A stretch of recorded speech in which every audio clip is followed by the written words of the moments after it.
Hello and welcome to learn with Hema's class. My dear students, आज हम करने वाले हैं स्टैंडर्ड 8 का हिस्ट्री सब्जेक्ट और उसका 7 चैप्टर नॉन कोऑपरेशन मूवमेंट। बहुत ही इंटरेस्टिंग सेशन यहाँ से शुरू होने वाला है हिस्ट्री का।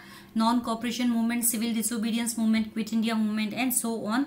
बहुत ही मजेदार किस्से यहाँ पे हमें देखने सुनने को मिलेंगे, तो आप बने रहिएगा इस वीडियो में पूरा एंड तक, बहुत मजा आएगा। इस चैप्टर को पूरा एक्सप्लेन करने के साथ ही साथ मैं आपको इसके क्वेश्चन आंसर्स भी प्रोवाइड करूंगी डिस्क्रिप्शन बॉक्स में, आप जरूर से चेक कीजिएगा। और अगर आप मेरे चैनल के लिए नए हैं तो जरूर से सब्सक्राइब कीजिए लर्न विद हेमा को, साथ ही साथ अपने फ्रेंड्स को भी जरूर से शेयर कीजिए। और अगर आपको मेरे वीडियोस पसंद आते हैं, यूजफुल लगते हैं, तो please please please like button hit करना ना भूलें। तो चलिए शुरू करते हैं नॉन कोऑपरेशन मूवमेंट। तो 1920 से 1947 के बीच का जो टाइम पीरियड था हमारे फ्रीडम स्ट्रगल का, उस पीरियड को हम कहते हैं गांधीयन एरा। 1920 से पहले हमारी फ्रीडम स्ट्रगल जो है लोकमान्य तिलक के हाथ में थी, लेकिन उनके बाद से ये जो रेंस है, रेंस मतलब जो रूल हम कहते हैं, द रेंस यानी कि पावर, द रूल, वो जो है लोकमान्य तिलक से गए महात्मा गांधी जी के हाथ में। महात्मा गांधी जी ने जब ये फ्रीडम मूवमेंट ज्वाइन किया तो उसके बाद में फ्रीडम मूवमेंट को हमारा एक नया ही डायरेक्शन मिला है। महात्मा गांधी ने कुछ प्रिंसिपल्स थे, उनके कुछ प्रिंसिपल्स थे जैसे कि ट्रुथ यानी सच्चाई का साथ देना है, नॉन वायलेंस यानी कि बिल्कुल भी मारकाट नहीं करनी है, बिना लड़ाई झगड़े के, बिना मारामारी के कोई भी काम करना है, और सत्याग्रह। सत्याग्रह क्या है, इसका एक पूरा फिलोसॉफी ऑफ सत्याग्रह है, पूरा पैरा हम पढ़ेंगे इन डिटेल। तो और सत्याग्रह के साथ में तो ट्रुथ, नॉन वायलेंस एंड सत्याग्रह, ये तीन मेन प्रिंसिपल्स थे महात्मा गांधी जी के, जिसके बेसिस पर उन्होंने फ्रीडम स्ट्रगल को लीड किया और साथ ही साथ इंडिया को इंडिपेंडेंस भी दिलवाया। और महात्मा गांधी जी की ये जो इन्फ्लुएंशियल लीडरशिप थी ये बहुत ज्यादा बढ़ गई। यानी जब तक लोकमान्य तिलक थे तब तक तो फ्रीडम मूवमेंट चल ही रहा था, लेकिन जब महात्मा गांधी जी के हाथ में ये नेशनल मूवमेंट आया तो उसमें महात्मा गांधी जी ने इसको वाइड स्प्रेड फैला दिया, इस मूवमेंट को। तो इसी वजह से जो हम कह सकते हैं इसको एक नया एरा, एक नया टाइम पीरियड स्टार्ट हो गया था हमारे फ्रीडम मूवमेंट में, दैट इज 1920 टू 1947। इसीलिए इसे हम गांधीयन एरा कहते हैं, क्योंकि बहुत ज्यादा इन्फ्लुएंस था गांधी जी का इस टाइम पीरियड में। Role of Gandhi ji in South Africa. अब जब महात्मा गांधी जी साउथ अफ्रीका गए थे कुछ लीगल काम के लिए 1893 में, तो उस वक्त अफ्रीका भी ब्रिटिशर्स का ही कॉलोनी था। जैसे इंडिया ब्रिटिशर्स का कॉलोनी था, वैसे अफ्रीका भी, साउथ अफ्रीका भी ब्रिटिशर्स का ही एक कॉलोनी था। वहां पर बहुत सारे इंडियंस जो है सेटल हुए थे कई रीजंस की वजह से। कुछ वहां बिजनेस कर रहे थे, कुछ ट्रेड कर रहे थे, और ऐसे ही कुछ अलग अलग रीजन से वहां पर बहुत सारे इंडियन सेटल थे। साउथ अफ्रीका में जो इंडियंस थे उनके साथ बहुत ही बदसलूकी की जाती थी, उनको इंसल्ट किया जाता था, ह्यूमिलिएट किया जाता था, और उनके साथ क्रिमिनल्स के जैसा बर्ताव किया जाता था, जैसे कोई वो मुजरिम हो बहुत बड़े। और हमेशा से ही उनके साथ ऐसा बर्ताव होता था साउथ अफ्रीका में इंडियंस के साथ में। और 1906 में तो गवर्नमेंट ने वहां के ये भी डिक्लेयर कर दिया कि जो भी इंडियंस है, जो भी ब्लैक्स है, इंडियंस को उस वक्त ब्लैक्स कहते थे वहां पे, कि जो भी इंडियंस है, ब्लैक्स है, उनको अपने साथ एक आइडेंटिटी कार्ड कैरी करना होगा। और साथ ही साथ कुछ कुछ जगह तो ऐसी थी जहां उनको एंट्री भी नहीं देते थे, और कई कई जगहों पर तो ऐसे भी बोर्ड लिखे रहते थे कि Indians and dogs not allowed. तो ये तो यहाँ हमारे चैप्टर में नहीं है वो पार्ट, लेकिन एक बताने के लिए आपको मैं बता रही हूँ कि एक बहुत ही बुरा सलूक किया जाता था उनके साथ में। और ये एक इंसल्टिंग ही है कि बाकी सब तो फ्रीली घूम रहे हैं, why Indians have to carry an identity card, तो ताकि उनके साथ और बुरा बर्ताव किया जाए। तो ये किस्सा था साउथ अफ्रीका में, जिसके लिए गांधी जी वहां पे लड़े। उन्होंने सत्याग्रह का पाथ फॉलो किया against the injustice and gain justice for the people, और उन्होंने लोगों के लिए न्याय हासिल किया वहां पे। यानी ये जो अत्याचार हो रहा था, ये जो अन्याय हो रहा था, इनजस्टिस हो रही थी साउथ अफ्रीका में इंडियंस के साथ में, महात्मा गांधी जी ने वहां गए, सत्याग्रह अपनाया, सत्याग्रह फॉलो किया, फाइट किया सत्याग्रह से, और उन्होंने वहां के लोगों के लिए जस्टिस हासिल की। Gandhi ji arrives in India 9 जनवरी 1915 को। गांधी जी साउथ अफ्रीका से इंडिया रिटर्न हो गए। अब उस वक्त जो गोपाल कृष्ण गोखले थे, वो भी एक हमारे लीडर ही है, गोपाल कृष्ण गोखले ने, उन्होंने क्या कहा गांधी जी से कि आप एक बार पूरे इंडिया का टूर कर लीजिए, पूरे इंडिया में घूम लीजिए। गांधी जी ने उनके कहे अनुसार पूरे इंडिया का टूर स्टार्ट कर दिया। जैसे जैसे वो घूम रहे थे वो बहुत ही उदास हो गए, ये देखकर कि यहाँ के लोग कितने गरीब है, कितने मजबूर है, कितने लाचार है, very misery, looking at the misery and poverty, मतलब गरीबी उनकी देखकर गांधी जी बहुत दुखी हो गए। उन्होंने कसम खा ली उसी वक्त कि वो अपनी पूरी जिंदगी अब अपने देश की सेवा में लगा देंगे, that is service to the nation. अपनी पूरी लाइफ वो भी देश की सेवा में लगा देंगे और उन्होंने अपनी कसम निभाई भी। गांधी जी इंडिया में जब वो पूरा इंडिया टूर करके घूमकर आए तब उन्होंने अपना जो डेरा है वो किया साबरमती आश्रम अहमदाबाद में। साबरमती आश्रम में वो वहीं उस आश्रम में रहते थे अहमदाबाद में। He followed a new technique of satyagraha to gain justice for common people. यहां पर भी उन्होंने वही टेक्निक यूज की सत्याग्रह की, ताकि लोगों के लिए वो जस्टिस पा सके। फिलॉसफी ऑफ सत्याग्रह, गांधी जी ने जो है बहुत ही एक नोवेल यूनिक टेक्निक जो है सत्याग्रह की इस पॉपुलर मूवमेंट में अपनाई थी, फ्रीडम मूवमेंट में अपनाई थी। सत्याग्रह का मतलब ही होता है सच का साथ देना, इंसिस्टेंट ऑन ट्रुथ, मतलब सच को लेकर साथ में चलना। और उसका मेन ऑब्जेक्टिव ये है कि हमें, क्योंकि हम सच्चाई का साथ दे रहे हैं, इसलिए हमारे अंदर सब्र होना चाहिए, पेशेंस बहुत होना चाहिए, क्योंकि छोटी छोटी बात पर हमें गुस्सा नहीं होना चाहिए। और सत्याग्रह करके, मतलब सच का साथ देकर, सत्याग्रह अपनाकर, यानी कि पेशेंस रख कर हम उस अनजस्ट पर्सन को, जो गलत काम कर रहा है, उस अनजस्ट पर्सन को ये रियलाइज कराएं कि वो गलत है, और वो जो गलत काम कर रहा है वो अपने व्यूज को चेंज करके उन गलत कामों को सही कामों में बदल दे। ये है मेन सत्याग्रह। इसका एक कॉमन एग्जांपल मैं आपको बताती हूँ, अगर आपको और बेटर तरीके से समझना है तो आप मुन्ना भाई एमबीबीएस मूवी जरूर से देखना, उसमें आपको एकदम क्लियरली समझ में आ जाएगा सत्याग्रह के बारे में। और जो पर्सन सत्याग्रह करता है वो कभी भी लड़ाई झगड़े का साथ नहीं देगा, या लड़ाई झगड़े नहीं अपनाएगा, और ना ही झूठ का साथ देगा, ना ही झूठ अपनाएगा।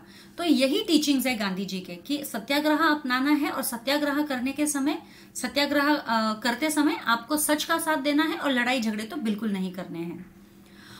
और जब गांधी जी ने यहाँ पर इंडिया में सत्याग्रह शुरू किया तो इंडिया में ही नहीं, पूरे वर्ल्ड के कई हिस्सों में सत्याग्रह जो है फॉलो करने लग गए लोग।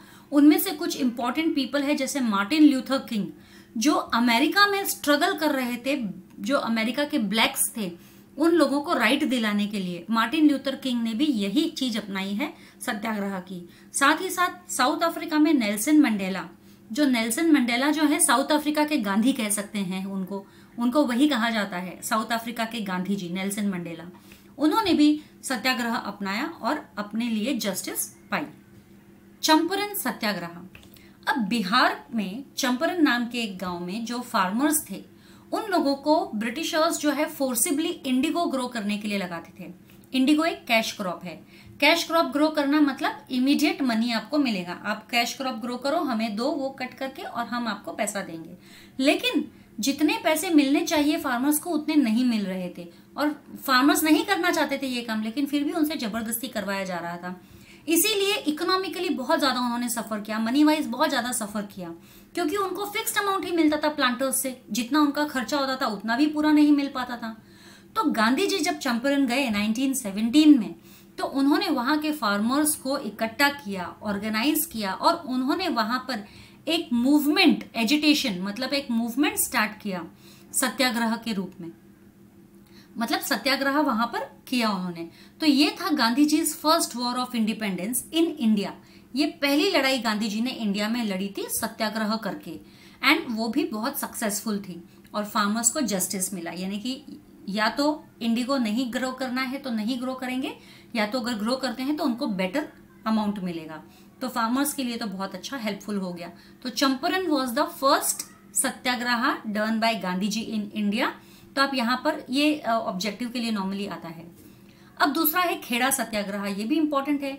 अब खेड़ा डिस्ट्रिक्ट जो है गुजरात की, वहां पर है ना फेमाइंस हो रहे थे। फेमाइंस मतलब सूखा पड़ना, बारिश नहीं हो रही थी, तो बारिश नहीं होने के कारण क्रॉप्स भी नहीं हो पाते थे। लेकिन फिर भी ब्रिटिशर्स जो है वहां पर टैक्स रेगुलरली कलेक्ट कर रहे थे। अब उनको पता है क्रॉप्स नहीं हुए तो पैसे कहाँ से आएंगे उनके पास, फार्मर्स के पास, तो टैक्स कहाँ से भरेंगे, खाएंगे कि टैक्स भरेंगे। तो फोर्सिबली उनसे कलेक्ट करने लग गए टैक्स, जिसके कारण गांधी जी ने फार्मर्स को सजेस्ट किया कि आप लोग भी टैक्स मत भरिए। और फार्मर्स ने एक मूवमेंट शुरू कर दी, मतलब एक मोर्चा शुरू कर दिया, इस ये मांग करते हुए कि हमारा टैक्स जो है माफ किया जाए, scrapping of tax. Scrapping of tax means हमारा टैक्स माफ किया जाए खेड़ा में। और ये कब हुआ था? 1918 में। चंपारण में कब हुआ था? 1917, और उसके अगले साल 1918 में खेड़ा में हुआ था। गांधी जी ने इन फार्मर्स की लीडरशिप एक्सेप्ट की, क्योंकि इन फार्मर्स ने अप्रोच किया होगा गांधी जी को, और with in a short period of time, थोड़े से ही समय में गांधी जी ने, गवर्नमेंट ने जो टैक्स था वो सस्पेंड कर दिया। सस्पेंड कर दिया मतलब कैंसिल कर दिया, यानी कि गांधी जी यहां पर भी सक्सेसफुल हो गए। Workers movement at Ahmedabad. अब हमने चंपारण देख लिया, खेड़ा देख लिया, अब हम अहमदाबाद के देखते हैं वर्कर्स की क्या तकलीफें थी। अहमदाबाद में बहुत सारी मिल्स है, क्लोथ मिल्स, तो क्लोथ मिल में बहुत सारे वर्कर्स काम करते हैं। अब उस वक्त जो था, बहुत वर्ल्ड वॉर 1 जस्ट हुआ ही था, तो इसके कारण बहुत ज्यादा प्राइसेस हर चीज के बढ़ गए थे, इन्फ्लेशन काफी हो गया था। इन्फ्लेशन मतलब प्राइस राइज होना, तो जिसके कारण क्या हो रहा था कि प्राइसेस तो हर चीज के बढ़ रहे हैं, लेकिन जो वर्कर्स है उन लोगों के वेजेस, यानी कि जो रोज की जो उनको हर मजदूरी मिलती है वो नहीं बढ़ रहे थे, वो उतने के उतने ही थे। तो मिल वर्कर्स जो थे उन्होंने ये अपने मिल ओनर से डिमांड की कि आप हमारे वेजेस बढ़ाओ, दिन का जो हमको देते हो आप मजदूरी वो हमारी बढ़ाओ। लेकिन मिल ओनर्स ने साफ मना कर दिया। तो गांधी जी ने जब उनको एडवाइस दी मिल वर्कर्स को, तो उन मिल वर्कर्स ने हंगर स्ट्राइक कर दी, भूख हड़ताल। फाइनली मिल ओनर्स को हार माननी पड़ी और उन्होंने वर्कर्स के वेजेस बढ़ा दिए। दूसरा है सत्याग्रह अगेंस्ट राउलत एक्ट। जब फर्स्ट वर्ल्ड वॉर हुआ था तो इंडियंस ने ब्रिटिशर्स को हेल्प किया था। तो इंडियंस को क्या लगा था कि जब वर्ल्ड वॉर खत्म होगा तो ब्रिटिशर्स हमारे लिए एक प्रॉपर सिस्टम बनाएंगे गवर्नेंस की, जिसमें हम डिसीजंस ले पाएंगे हमारे इंडियंस के भले के लिए। बट ऐसा कुछ भी नहीं हुआ। उल्टा जो बेचैनी थी, जो अनरेस्ट था, जो गुस्सा था इंडिया में और बढ़ गया, क्योंकि प्राइसेस बढ़ रहे थे, टैक्सेस भी भरना पड़ रहा था, तो कहीं से भी उनको रिलीफ नहीं मिल रहा था। इसी कारण इंडियंस जो है बहुत गुस्सा थे ब्रिटिशर्स के ऊपर, तो जगह जगह मोर्चे निकाल रहे थे। तो इसी गुस्से को दबाने के लिए, टू सप्रेस दिस डिसकंटेंट, इसी गुस्से को दबाने के लिए और कुछ कैसे करे, इन लोगों को पैसिफाई कैसे करे, इंडियंस को शांत कैसे करे, इसीलिए एक कमिटी अपॉइंट की गई थी सर सिडनी राउलेट के अंडर में। सर सिडनी राउलेट के अंडर में जब ये कमेटी फॉर्म की थी तो कुछ रिकमेंडेशंस दिए गए, जिसके कारण एक नया लॉ पास किया गया था। अब ये लॉ जब पास किया गया था तो सभी इंडियंस जो मेंबर्स थे सेंट्रल लेजिस्लेटिव असेंबली के, सभी ने अपोज किया कि ये लॉ हमको नहीं चाहिए, लेकिन फिर भी उनके अपोज करने के बावजूद ये लॉ पास हुआ। किनका? सर सिडनी राउलेट का। ये पास हुआ ऑन 17 मार्च 1919। अब ये लॉ जो है इसे कहते हैं राउलेट एक्ट, क्योंकि राउलेट सर इसमें इन्वॉल्व थे, इन्होंने ये एक्ट पास करवाया था, इसीलिए राउलेट एक्ट के नाम से ये एक्ट जाना जाता है। तो इस एक्ट की वजह से क्या हो रहा था, गवर्नमेंट के हाथ में पावर आ गए थे कि वो किसी को भी अरेस्ट कर सकता है बिना किसी वारंट के या बिना किसी ट्रायल के। ट्रायल मतलब क्या होता है कि पहले पेशी करते हैं कोर्ट में कि भाई ये गुनहगार है कि नहीं है, वो प्रूव होगा, फिर उसके बाद में ही उसको अंदर जेल में डाला जाता है। जब तक नहीं प्रूव होगा तब तक नहीं डाल सकते, वो होता है ट्रायल। लेकिन बिना किसी वारंट के या बिना किसी ट्रायल के वो अरेस्ट कर सकते हैं, ये पावर दे दिया गया था गवर्नमेंट को। तो अब अगर इस पावर के तहत अगर किसी ने अरेस्ट भी कर लिया, ब्रिटिशर्स ने अरेस्ट भी कर लिया किसी को, तो हम सोचे कि हम उनको छुड़ा ले बेल पे, तो हम वो भी नहीं कर पाएंगे, क्योंकि इस एक्ट में ऐसा लॉ बनाया गया था कि अपील जो है आप नहीं कर सकते। अगर किसी को अरेस्ट किया गया तो उसके लिए आप अपील नहीं कर सकते, जो भी पनिशमेंट उनको दिया गया आप उसके लिए भी अपील नहीं कर सकते। तो ये तो एकदम ही गलत हो गया। तो इसके लिए इस एक्ट को ब्लैक एक्ट के नाम से जाना जाता है, और बहुत ज्यादा गुस्सा भर गया था लोगों के अंदर ऑल ओवर इंडिया इस एक्ट के खिलाफ, क्योंकि ये एक्ट जो है इंडियंस को दबाने के लिए था। गांधी जी लॉन्च सत्याग्रह अगेंस्ट इट। तो गांधी जी आए सीन में और उन्होंने इसके खिलाफ सत्याग्रह लॉन्च किया। 6 April 1919 he appealed to the Indians to follow hartal all over India against the act. तो 6 अप्रैल 1919 को पूरे इंडिया में एक साथ सभी लोगों ने हड़ताल ऑब्जर्व किया। इंडियंस लार्ज नंबर पे आए गांधी जी की कॉल पे। जलियांवाला बाग मैसेकर। अब जलियांवाला बाग मैसेकर आप सभी जानते होंगे जलियांवाला बाग के बारे में। ये जो है अभी ऊपर हमने जब राउलत एक्ट के बारे में देखा तो राउलत एक्ट ऐसा था कि वो गवर्नमेंट को पावर्स दे रहा था लोगों को अरेस्ट करने के लिए विदाउट एनी वारंट और ट्रायल, और उनको जो भी पनिशमेंट होगा तो उसके खिलाफ कोई अपील भी नहीं कर सकता है कि ये पनिशमेंट कम किया जाए या नहीं होना चाहिए, कोई अपील भी नहीं कर सकता है। तो ये सरासर बेईमानी है। धोखाधड़ी है। तो ये जो मूवमेंट ऑल ओवर इंडिया जो अरोज हुआ था, ये इस ब्लैक एक्ट के, रौलत एक्ट के खिलाफ था, जिसके कारण ये जो मूवमेंट है प्रोविंस पंजाब में कुछ ज्यादा ही जोर पे था। और अमृतसर तो मेन सेंटर बन गया था पंजाब में, अमृतसर इस मूवमेंट का मेन सेंटर हो गया था। गवर्नमेंट ने बहुत सारे तरीके साथ में अपना लिए। He started the स्पेट of suppression, मतलब बहुत सारे तरीके एक के बाद एक अपनाए उन्होंने, ताकि वो इंडियंस को दबा सके, इंडियंस के मूवमेंट को क्रश कर सके। और गांधी जी को तो प्रोहिबिट कर दिया था कि पंजाब प्रोविंस में तो गांधी जी एंटर ही नहीं कर पाएंगे, क्योंकि उनको डर था कि अगर गांधी जी आ जाएंगे तो यहाँ पर भी वो सत्याग्रह चालू कर देंगे। इसीलिए गांधी जी को तो एंट्री ही नहीं दी गई थी पंजाब में इस दौरान। ऊपर से जनरल डायर ने ऑर्डर्स इश्यू कर दिए कि कोई भी पब्लिक मीटिंग्स नहीं होगी अमृतसर में। पब्लिक मीटिंग्स मतलब लोग इकट्ठे नहीं होंगे एक जगह पे। और बहुत सारे इंपॉर्टेंट लीडर्स जैसे डॉक्टर सत्यपाल और डॉक्टर किचलू, ये सब उनको अरेस्ट कर दिया गया for the involvement in Amritsar हड़ताल केस, क्योंकि वो अमृतसर में जो हड़ताल हुई थी उसके अंदर वो इन्वॉल्व थे, इसीलिए उनको अरेस्ट कर लिया गया था।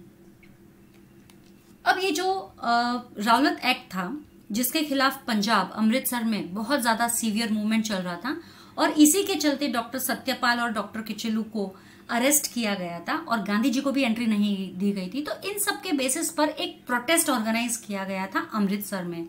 कौन से दिन पे? 13 अप्रैल 1919, और ये दिन था बैसाखी का। वहां के लोगों के लिए एक ऑस्पिशियस डे भी था। वहां के लोग जो है पीसफुली जमा हुए एक प्लेस में नेम्ड एज जलियांवाला बाग। वहां पर वो लोग जमा हुए, वहां के लोग। अब वहां पर जब ये लोग जमा हुए तो ये ग्राउंड में काफी लोग थे, 1000 से भी ऊपर लोग थे। तो जनरल डायर को जब पता चला ये सब चीज, तो वो वहां गए अपने फोर्स के साथ में, पूरे फोर्स के साथ में वहां गए।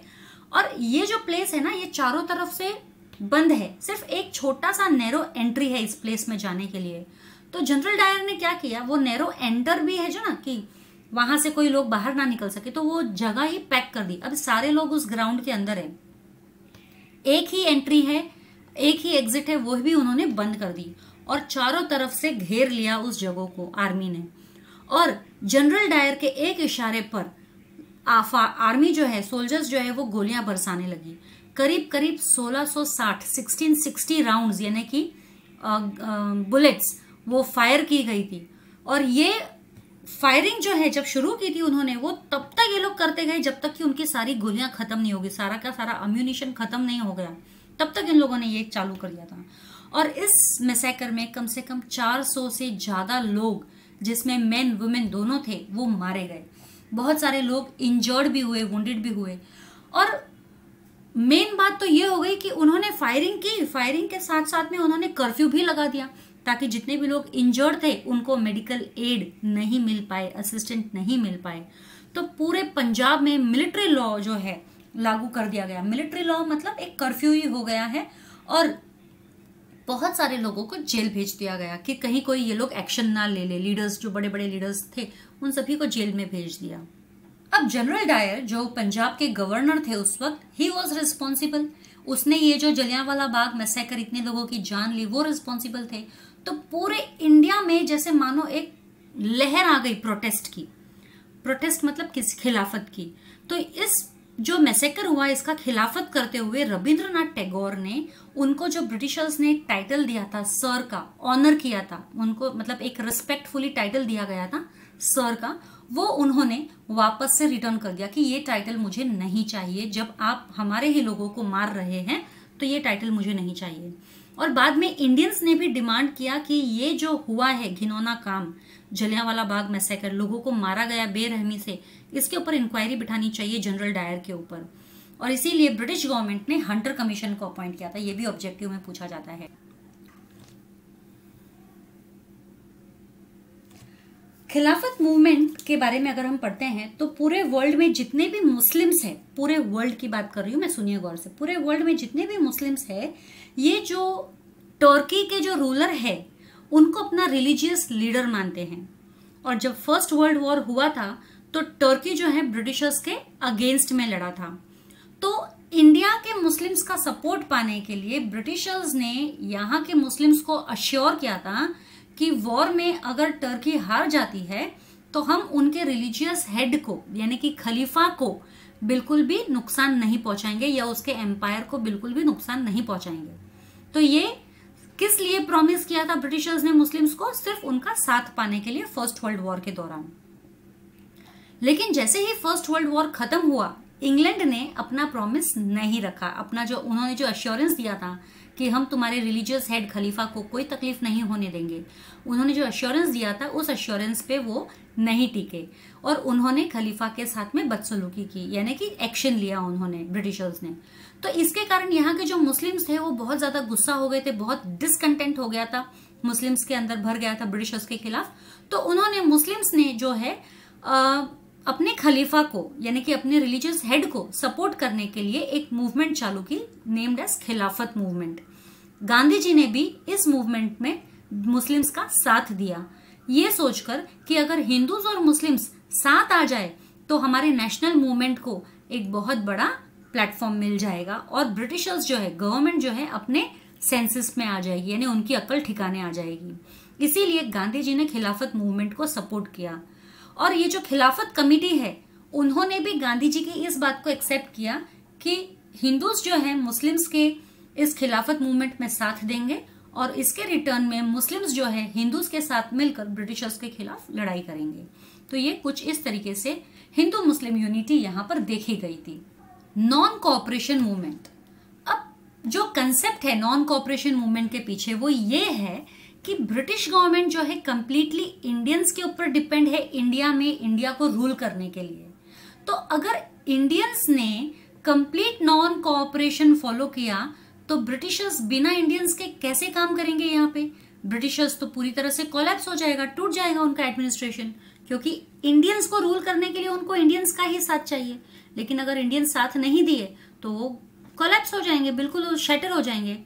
तो यही इंटेंशन था उनके दिमाग में, यही मकसद लेकर he evoked the people of India to take part in this movement. He evoked मतलब उन्होंने लोगों को उकसाया कि आप लोग नॉन कोऑपरेशन मूवमेंट में पार्टिसिपेट करो। किन्होंने उकसाया? महात्मा गांधी जी ने।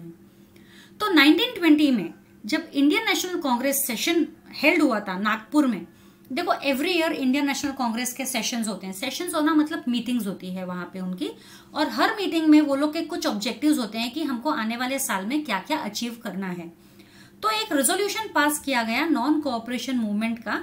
ये रेजोल्यूशन रखा था सेशन के सामने चित्तरंजन दास। किन्होंने रखा था? चित्तरंजन दास। इन्होंने ये रेजोल्यूशन रखा था कि हमें नॉन कोऑपरेशन मूवमेंट फॉलो करना चाहिए, और ये जो रेजोल्यूशन है वो सभी लोगों ने एक्सेप्ट किया मेजॉरिटी में। और इस मूवमेंट को बढ़ाने के लिए, चलाने के लिए सारे के सारे पावर्स जो है दे दिए गए थे महात्मा गांधी जी के हाथ में। That is all reins of the movement, मतलब all powers of the movement were given in the hands of Mahatma Gandhi. और इस रेजोल्यूशन के हिसाब से एक प्रोग्राम को बनाया गया जिसमें बॉयकॉट किया जाएगा। बॉयकॉट करना मतलब नॉट टू यूज नहीं करना है, उनका उपयोग नहीं करना है, इसका मतलब होता है बॉयकॉट। तो क्या क्या प्रोग्राम बनाया गया था कि वो बॉयकॉट करेंगे सभी गवर्नमेंट ऑफिसेस को, जितने भी कोर्ट्स हैं, जितने भी फॉरेन गुड्स है, गवर्नमेंट स्कूल्स एंड कॉलेजेस है। यानी कि कोई भी गवर्नमेंट ऑफिसेस में अगर कोई इंडियन काम कर रहा है ब्रिटिशर्स के अंडर में, तो वो गवर्नमेंट ऑफिस नहीं जाएगा, छोड़ देगा।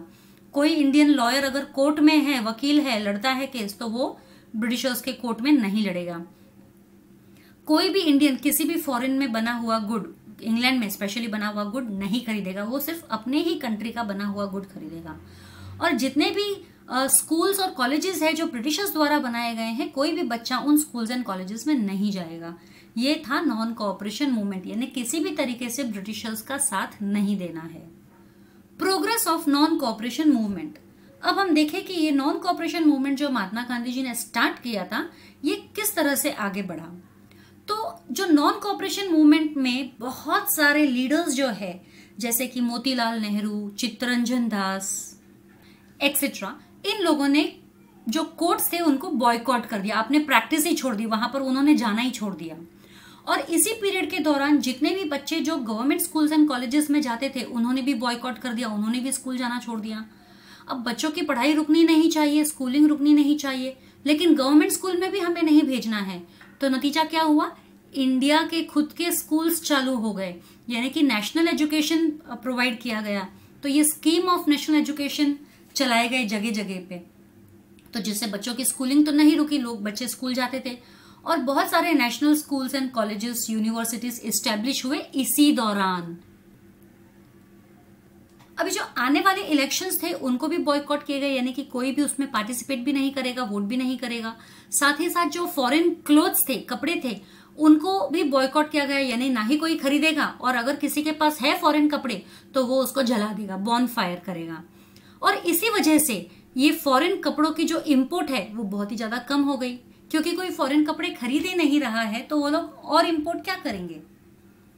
1921 में, अब ये जो 1920 में ये नॉन कोऑपरेशन मूवमेंट पूरा चल रहा था, ठीक है, अब 1921 में इंग्लैंड से प्रिंस ऑफ वेल्स, ओके, वो यहां पर आए। जब प्रिंस ऑफ वेल्स यहाँ इंडिया आए, इंडिया देखने के लिए कि कैसे चल रहा है सब यहाँ पे ब्रिटिशर्स का रूल, तो उनको यहाँ पे कैसे वेलकम किया गया इंडिया में, बाय ऑर्गेनाइजिंग हड़ताल, सब जगह पे हड़ताल की गई थी। तो 1921 में कौन आए थे, प्रिंस ऑफ वेल्स, और उन्हें कैसे वेलकम किया गया था, बाय ऑर्गेनाइजिंग हड़ताल्स।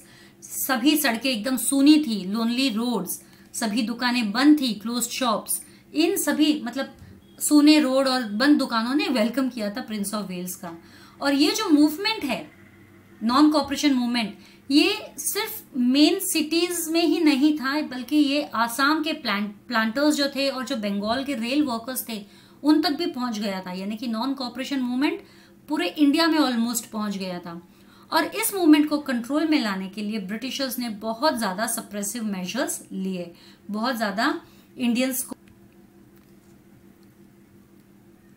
फरवरी 1922 में ब्रिटिशर्स ने क्या किया कि एक पीसफुल प्रोसेशन जो है जा रहा था, मतलब मोर्चा, प्रोसेशन मीन्स मोर्चा, एक पीसफुल प्रोसेशन जा रहा था, कहाँ पे, चौरी चौरा, गोरखपुर डिस्ट्रिक्ट, उत्तर प्रदेश में। तो इसे चौरी चौरा इंसिडेंट भी कहते हैं, गोरखपुर उत्तर प्रदेश का। तो वहां पे बहुत सारे लोग जो एक पीसफुल प्रोसेशन निकाल रहे थे, तो ब्रिटिशर्स ने उन सभी पर फायरिंग शुरू कर दी बिना किसी मतलब के। इंडियंस को आ गया गुस्सा वहां के लोगों को, तो उन्होंने क्या किया, वहां के एक पुलिस स्टेशन को, जहां के पुलिस वालों ने फायरिंग की थी ना, उस पुलिस स्टेशन को जला दिया। इस पुलिस स्टेशन को जलाने पर वहां पे 22 पुलिसमैन जो है मारे गए और उसमें एक ऑफिसर भी था। और ये इंसिडेंट जो है जब गांधी जी को पता चला तो वो बहुत हर्ट हुए। क्यों? क्योंकि उनका मानना ये है कि हमें नॉन वायलेंस भी अपनाना है, सत्याग्रह करना है, मतलब हमें नॉन वायलेंस भी अपनाना है, लड़ाई झगड़ा नहीं करना है। लेकिन ये तो बहुत ही दर्दनाक किस्सा था उनके लिए, तो वो बहुत हर्ट हुए और इसी वजह से उन्होंने जो है नॉन कोऑपरेशन मूवमेंट को सस्पेंड कर दिया, यानी वापस से ले लिया। मुल्शी सत्याग्रह, जब नॉन कोऑपरेशन मूवमेंट चल रहा था तो जो मुल्शी तालुका के, पुणे डिस्ट्रिक्ट में मुल्शी तालुका के जो फार्मर्स थे, उन्होंने सत्याग्रह लॉन्च किया था गवर्नमेंट के खिलाफ। और इसको लीड किया था, इस सत्याग्रह को लीड किया था सेनापति पांडुरंग महादेव बापट ने, जिसके वजह से उन्हें, सेनापति पांडुरंग महादेव बापट, इनको 6 साल की जेल हुई थी क्योंकि उन्होंने लीड किया था सत्याग्रह को। गांधी जी को अरेस्ट किया गया था मार्च 1922 में for writing 3 anti national articles in young India. ये भी ऑब्जेक्टिव में आता है, 3 anti national articles. Anti national articles मतलब ब्रिटिशर्स के खिलाफ उन्होंने आर्टिकल्स लिखी थी। ये एक मैगजीन है यंग इंडिया, या न्यूज़पेपर भी हो सकता है, कोई भी एक राइटअप है। स्पेशल कोर्ट बिठाया गया था अहमदाबाद में और गांधी जी को 6 साल की सजा भी सुनाई गई थी इसके लिए। लेकिन जब उनको सजा सुनाई गई थी तो गांधी जी की तबीयत खराब हो गई थी जेल में, जिसके कारण गांधी जी को पहले ही रिलीज कर दिया गया 6 साल से पहले। तो गांधी जी ने जब नॉन कोऑपरेशन मूवमेंट चलाया था तो उसके साथ में उन्होंने कंस्ट्रक्टिव प्रोग्राम भी चलाया था। अब ये कंस्ट्रक्टिव प्रोग्राम क्या है वो हम जानते हैं। Spread of swadeshi, Hindu Muslim unity, prohibition of alcohol, removal of untouchability, popularise use of khadi, national education etcetera. तो 1920 में जब महात्मा गांधी जी ने नॉन कोऑपरेशन मूवमेंट स्टार्ट किया था तो उसी के साथ साथ साइड बाय साइड ये कंस्ट्रक्टिव प्रोग्राम भी स्टार्ट किए थे महात्मा गांधी जी ने। और ये कंस्ट्रक्टिव प्रोग्राम है जैसे स्वदेशी अपनाना, अपने ही देश में बनी हुई चीजें अपनाना, हिंदूज और मुस्लिम्स को एक करना, यूनिटी लाना उनमें। शराब जो है, लोग शराब पी पी के बेहोश हो पड़े रहते थे, कुछ काम नहीं करते थे, तो एल्कोहल को प्रोहिबिट करना है, प्रोहिबिशन ऑफ एल्कोहल। और जो अनटचेबिलिटी थी, जो हमारे सोसाइटी में जो छोटी जात के लोग होते हैं उनको नहीं छूते थे, वैसा कुछ अनटचेबिलिटी वाला सीन था, तो वो सब भी रिमूव करना है, वैसा कुछ नहीं होना चाहिए, because all humans are equal. और खादी को पॉपुलराइज करना, खादी इंडिया में बना हुआ एक कपड़ा है, तो एक मटेरियल है, जूट से बनता है खादी, और नेशनल एजुकेशन एक्सेट्रा, और ऐसी कई सारी चीजें पॉपुलराइज की गई थी, स्प्रेड किया गया था। इसी को कहते हैं कंस्ट्रक्टिव प्रोग्राम, यानी नॉन कॉपरेशन मूवमेंट तो चल ही रहा था, साथ ही साथ ये सारी चीजें भी साथ साथ में चल रही थी विलेजेस में। और इन्हीं कंस्ट्रक्टिव प्रोग्राम्स की वजह से नेशनल मूवमेंट जो है हमारा बहुत ज्यादा कॉम्प्रिहेंसिव हो गया, यानी बहुत ज्यादा स्प्रेड हुआ, बढ़ गया रूरल एरियाज में भी। यानी कि ये मूवमेंट सिर्फ सिटीज तक ही सीमित नहीं था, ये मूवमेंट विलेजेस में भी स्प्रेड हुआ।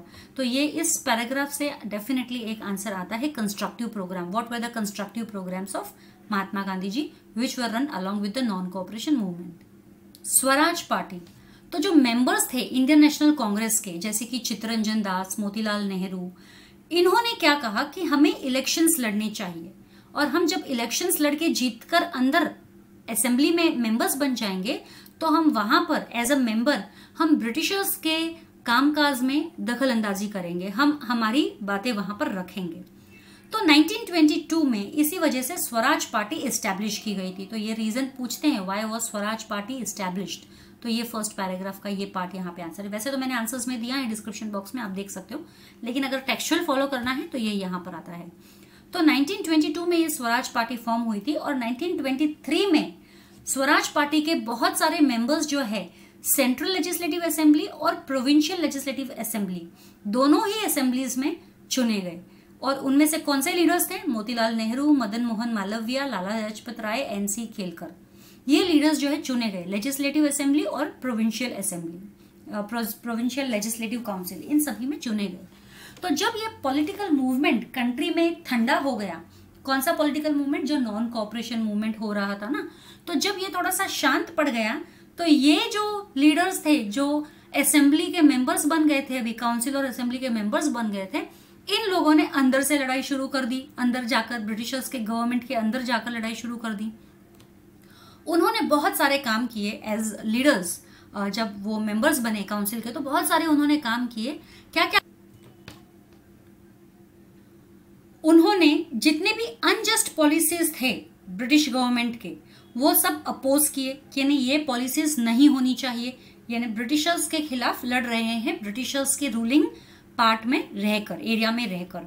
और उन्होंने ये भी डिमांड किया, वहां पर काउंसिल में रहकर, असेंबली में रहकर ये भी डिमांड किया कि इंडिया को खुद की गवर्नमेंट रन करने के लिए एक रिस्पॉन्सिबल गवर्नमेंट बना के देना चाहिए। और उन्होंने ये रेजोल्यूशंस भी पास करवाए कि जितने भी पॉलिटिकल लीडर्स को आपने अरेस्ट कर रखा है, आपके जेल में डाला है, उन सबको भी रिलीज करे, और एक राउंड टेबल कॉन्फ्रेंस का डेट रखे, राउंड टेबल कॉन्फ्रेंस करे। तो गवर्नमेंट ने बहुत सारे प्लान्स रिजेक्ट कर दिए, कुछ कुछ तो उनको एक्सेप्ट करने पड़े, लेकिन बहुत सारे रेजोल्यूशंस रिजेक्ट भी उन्होंने किए। तो बहुत क्या क्या काम किया था। जब ये जो मेंबर्स स्वराज पार्टी के जो मेंबर्स यहाँ पर इलेक्ट होकर आए थे, और लेजिस्लेटिव असेंबली और लेजिस्लेटिव काउंसिल में जब वो मेंबर्स बने थे, तो उन्होंने क्या क्या काम किया, तो ये भी एक क्वेश्चन आपको एग्जाम के लिए पूछे जाते हैं। तो यहाँ पे ये आ गया है, क्या क्या काम किया। सबसे पहले तो they strengthened the Swaraj party, then they severely oppose the unjust policies of the British, they demanded that responsible government should be given to India in future, and they made a resolution to be passed in the legislative assembly for the release of political prisoners from prison and to call for the round table conference। ये सब आप point wise लिख सकते हो। Simon commission, कुछ reforms introduce किए गए थे मॉन्टेग क्लेम्सफोर्ड एक्ट ऑफ 1919 के दौरान, लेकिन वो रिफॉर्म्स भी सारे अनसेटिस्फैक्ट्री थे। रिफॉर्म्स मतलब कुछ चेंजेस करना, तो वो भी अनसेटिस्फैक्ट्री थे, मतलब लोग उससे तसल्ली नहीं हुई लोगों को कि ये जो भी रिफॉर्म्स बनाए गए वो हमारे बिल्कुल भी हेल्प के नहीं है। इसीलिए लोगों में गुस्सा था कि एक तो आप रिफॉर्म्स बना रहे हो और वो भी हमारे किसी काम के नहीं है। तो लोगों में बहुत गुस्सा था, डिसकंटेंट था। और इसी बैकग्राउंड में जो ये जो रिफॉर्म्स था मॉन्टेग क्लेम्सफोर्ड 1919 का, इसी बैकग्राउंड पे ब्रिटिशर्स ने एक कमीशन अपॉइंट किया under the chairmanship of sir John Simon, यानी कि इस रिफॉर्म्स में क्या गलत है क्या सही है वो पता करने के लिए सर जॉन साइमन के अंडर में एक कमेटी बिठाई गई। अब एक्चुअली देखा जाए तो क्योंकि इंडिया के लिए ये एक्ट बनाया गया था, तो इंडिया के लोग भी इसमें होने चाहिए शामिल, लेकिन सर जॉन के जो कमीशन थे, इसमें जो ग्रुप ऑफ पीपल थे, उनमें से एक भी इंडियन नहीं था, किसी भी इंडियन को उसमें इंक्लूड नहीं किया गया था। जब इंडिया के लिए रिफॉर्म्स बनाने हैं और इंडियंस को ही इंक्लूड नहीं करोगे तो वो रिफॉर्म किस काम का। इसी वजह से कांग्रेस ने डिसाइड किया कि इस कमीशन को ही बॉयकॉट करना है। तो इन 1928 में जब साइमन कमीशन इंडिया में आए तो वो जहां भी गए थे वहां पर उनको डेमोन्स्ट्रेटर्स का सामना करना पड़ा था, जो डेमोन्स्ट्रेशन कर रहे थे जगह जगह पे बड़े बड़े होर्डिंग्स लगा के साइमन गो बैक और चिल्ला रहे थे स्लोगन्स साइमन गो बैक, ऐसे वाले उनको नारों के से स्वागत किया गया था। यहाँ पर आप देख सकते हो साइमन गो बैक का नारा यहाँ पे लगा रहे हैं लोग, और पूरी तरीके से ये लोग देखो झुंड में हैं और जहां जहां साइमन जा रहे थे वहां वहां चिल्ला रहे थे साइमन गो बैक, और स्लोगन्स भी वैसे ही थे उनके। अब जहां जहां भी साइमन कमीशन जा रहे थे वहां वहां उनको डेमोन्स्ट्रेशंस का सामना करना पड़ रहा था। तो ये रोकने के लिए पुलिस ने जगह जगह पर इन डेमोन्स्ट्रेशंस को क्रश करने के लिए लाठीचार्ज शुरू की। ऐसे ही एक डेमोन्स्ट्रेशन में लाहौर में जो लाला लाजपत राय लीड कर रहे थे वहां पर भी लाठीचार्ज की गई। तो जो पुलिस ऑफिसर था वो था सॉन्डर्स, उन्होंने अटैक किया लाला जी पे लाठी से। तो लाला जी ने क्या कहा कि आप एक मुझे मारोगे तो उतना एक खिला आपकी कब्र में ठुकेगा। तो बहुत ही ब्यूटीफुल ये वर्ड उन्होंने कहा है। लाला जी ने क्या कहा इसको प्रोटेस्ट करते हुए लाठीचार्ज को, every blow on my body will prove a nail in the coffin of the British empire, यानी कि आप मुझे एक ब्लो मारोगे तो आपका एम्पायर में जो कब्र में जाने वाला है उसमें एक किला और लग जाएगा। So within few days of the attack Lala ji died. Lala ji कुछ ही टाइम में, कुछ ही समय में, अटैक के कुछ ही समय बाद वो स्वर्ग सिधार गए। नेहरू रिपोर्ट। अब Birkenhead, secretary of state of India, उन्होंने क्रिटिसाइज किया कि इंडियन लीडर्स इस काबिल ही नहीं है कि वो एक कॉन्स्टिट्यूशन बना सके और जो सभी एक्सेप्ट करे, अनएनिमसली एक्सेप्टेड कॉन्स्टिट्यूशन, मतलब एक ऐसा कॉन्स्टिट्यूशन जो सभी को एक्सेप्टेबल हो, ऐसा काबिल ही नहीं है इंडियन लीडर्स। तो ये एक चैलेंज था जो सभी पार्टी के कमिटीज ने एक्सेप्ट किया और उन्होंने जितने भी अलग अलग पार्टीज थे सभी में से एक कमेटी बनाई। पंडित मोतीलाल नेहरू जो है उस कमेटी के चेयरमैन बने। To establish self government in the colonies of India, implement adult franchise system, linguistic division of provinces, such proposals were put up in this report। तो इस रिपोर्ट में काफी सारी चीजें लिखी गई थी कि ये मांगे हैं और कुछ चीजें जिनमें से कि एडल्ट फ्रेंचाइज सिस्टम यहाँ पे इंडिया में होना चाहिए, हमारे प्रोविंसेस को लिंग्विस्टिक बेसिस पर डिवाइड करने चाहिए। ये प्रपोजल्स यहाँ पे इस रिपोर्ट में रखे गए थे और इस रिपोर्ट को कहते हैं Nehru report. This report is known as Nehru report. तो अगर नेहरू रिपोर्ट के बारे में अगर कुछ आता है तो वो आप ये पैराग्राफ का पार्ट लिख सकते हो। तो by the end of 1929 an indication was given that if the Nehru report is not accepted by the government, then the civil disobedience movement will be started। तो ये क्लियर कर दिया गया था, एक क्लियर इंडिकेशन दे दिया गया था ब्रिटिशर्स को कि 1929 के एंड तक अगर नेहरू रिपोर्ट एक्सेप्ट नहीं किया जाएगा तो सिविल डिसोबीडियंस मूवमेंट, हम दूसरा मूवमेंट चालू कर देंगे। और इसी बैकग्राउंड पे दिसंबर 1929 में जो लाहौर में सेशन हुआ था इंडियन नेशनल कांग्रेस का, जिसमें पंडित जवाहरलाल नेहरू प्रेसिडेंट थे, वो एक यादगार सेशन बन गया हमारे फ्रीडम स्ट्रगल की हिस्ट्री का। डिमांड फॉर पूर्ण स्वराज। अब जो इंडियन नेशनल कांग्रेस का जो ऑब्जेक्टिव था डोमिनियन स्टेटस का, वो बहुत सारे यंग लीडर्स जो थे इंडियन नेशनल कांग्रेस के, उनको ये एक्सेप्टेबल नहीं था। मतलब वो नहीं मान रहे थे कि डोमिनियन स्टेटस की मांग हमें नहीं करनी चाहिए जो हमने की है। डोमिनियन स्टेटस का मतलब होता है कि अगर ब्रिटिशर्स हम पर रूल कर रही है तो अब ये जो रूलिंग है हम इंडियंस खुद करेंगे। नाम भले ही ब्रिटिशर्स का होने दो, यानी हमारी कंट्री ब्रिटिशर्स के अंडर में रहेगी लेकिन गवर्नेंस हम चलाएंगे, इंडियंस चलाएंगे, उसे कहते हैं डोमिनियन स्टेटस। लेकिन जो कुछ यंग लीडर्स थे वो कहते हैं कि जब हमारी कंट्री हम चला रहे हैं तो नाम भी हमारा ही होना चाहिए, हमारी कंट्री का, इंडिपेंडेंट होनी चाहिए हम। फॉरेनर्स क्यों हम पर रूल करें, किसी भी तरीके से क्यों उनका नाम रहे हम पर। तो कुछ यंग लीडर्स जो है जैसे कि पंडित नेहरू, सुभाष चंद्र बोस, उन्होंने डिमांड किया कि हमें कंप्लीट इंडिपेंडेंस चाहिए, पूर्ण स्वराज, ना कि डोमिनियन स्टेटस। तो इसी वजह से लाहौर सेशन में इंडियन नेशनल कांग्रेस ने ये रेजोल्यूशन पास किया कि अब हमें कंप्लीट इंडिपेंडेंस के लिए लड़ना है। तो कंप्लीट इंडिपेंडेंस का रेजोल्यूशन पास किया गया। तो इस रेजोल्यूशन में इंडियन नेशनल कांग्रेस ने जो डोमिनियन स्टेटस का ऑब्जेक्टिव था वो गिव अप कर दिया और यहां से अब शुरू हुआ है उनका objective national movement for complete independence of India, यानी कि अब हमें कंप्लीट इंडिपेंडेंस चाहिए, यानी कि अब हमको ब्रिटिशर्स इस लैंड पे चाहिए ही नहीं। तो 31 दिसंबर 1929 को पंडित जवाहरलाल नेहरू ने ट्राई कलर फ्लैग अनफॉल किया, यानी कि लहराया, और एक रेजोल्यूशन पास किया गया कि 26 जनवरी 1930 को हम इंडिपेंडेंस डे मनाएंगे। तो 26 जनवरी 1930 was the first ever celebrated Independence Day of India before we got independence। तो पीपल ऑल ओवर कंट्री उन्होंने कसम खाई इस दिन कि हम ये फ्रीडम मूवमेंट नॉन वायलेंट तरीके से ही अटेन करेंगे और पाकर रहेंगे इंडिपेंडेंस हमारी कंट्री के लिए। और पूरी कंट्री में जो एटमॉस्फेयर था वो एकदम चार्ज हो गया था, नए जोश के साथ लोग जो है उतर गए थे, अब लड़ने के लिए कमर कस ली थी फ्रीडम फाइट करने के लिए। तो इसी के साथ मेरा ये चैप्टर खत्म होता है। आई होप आपको पसंद आया होगा।